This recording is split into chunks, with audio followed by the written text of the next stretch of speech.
और उस समय में सारंग देव साहब झील में सिक्का दिखाई देता था, हम सिक्का डालते थे और हम लेने वापस उन्हें प्रतियोगिता करते थे। आज उस झील का पैदा देखना तो दूर की बात है, कुछ नजर ही नहीं आता। सरकार ने ये जरूर किया था कि ऊपर 2 इंडस्ट्री 3 इंडस्ट्री लगी थी, आवाज उठाई लोगों ने, तो ऊपर नाई की तरफ इंडस्ट्रीज एरिया को रोक दिया गया। लेकिन इंडस्ट्री रुकने के बावजूद जब होटलों की इंडस्ट्री जब आई है, इसका सीवरेज सिस्टम इतना आबाद है कि उपेश्वर जी तक बहुत बड़े प्रोजेक्ट आ गए। और अब ऊपर का पानी जो पूरा शुद्ध आता था पिछोला में, वो ऊपर से शुद्ध नहीं आ रहा। उपेश्वर जी तक हेरिटेज वहां रिजॉर्ट बन रहे बड़ी बड़ी।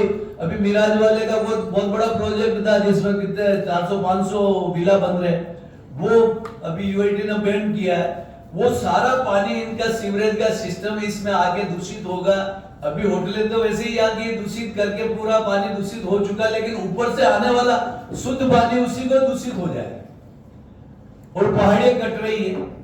तो हमें तो एक मूवमेंट, यहाँ उदयपुर के गणमान्य नागरिक बैठे हैं और एक बड़े विस्तार स्तर पर सारंग देवल साहब के नेतृत्व में एक बहुत बड़ी टीम बननी चाहिए। उसमें सभी लोग, सामाजिक संगठन, राजनीतिक संगठन, जो भी धार्मिक संगठन, जो भी एनजीओ वगैरह, सबको जोड़ते हुए एक विशाल, ये उदयपुर के पर्यावरण और उदयपुर के जो झील और पहाड़ को बचाने के लिए एक बहुत बड़ी संघर्ष समिति बनाकर इसकी विरासत जो हमें मिली है पुरखों द्वारा, वो हम बचा नहीं पा रहे और हमारे आंखों के सामने खत्म होता जा रहा सारा।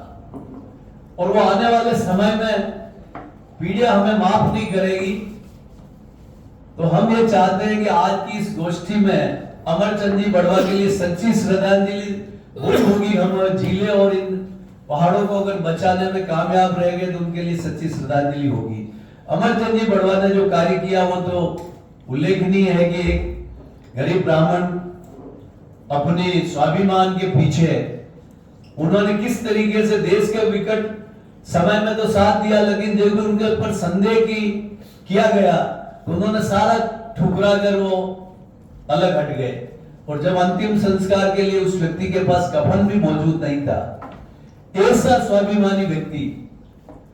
और हम तो बड़े गर्व के साथ कहते हैं कि जब जय किशन जी चौबे ने इस मुद्दे को पहली बार उठाया कि ऐसा व्यक्ति जो प्रधानमंत्री रहा है मेवाड़ का, वो लोगों की जुबान पे उसका नाम ही नहीं था, जिसने शहर की सुरक्षा के लिए परकोटा बनाया हो, जिसने जल प्रबंधन के लिए अमरचंदिया बांध बनाया हो, जिसने अमरेश्वर महादेव की स्थापना की हो। और सबसे बड़ा कि उन्होंने जब सिंधिया वगैरह जब मेवाड़ में आके आक्रमण कर रहे थे, और ऐसे उस समय हमारे महाराणा को बुद्धि कौशल, जो एक कहा जा सकता है वो शास्त्र का भी निपुण व्यक्ति था और शस्त्र का भी निपुण था और वास्तुशास्त्र का भी निपुण व्यक्ति था। उन्होंने जो मेवाड़ के लिए विकट समय में जो नेतृत्व करके मेवाड़ को जो सुरक्षित रखा, ऐसे व्यक्तित्व के लिए जो जय किशन जी चौबे, जब हमारे तो क्या बहुत पुराने संबंध है, मैं ब्रिटेन छोटे में रहता था, ब्रिटिश लोग में बहुत पुराना उस समय से नाता है। तो आपने उस समय में ये पहल करने तो मेरे ऑफिस आए थे का ये ऐसा मूवमेंट, तो मैं उस दिन से जुड़ा हूं।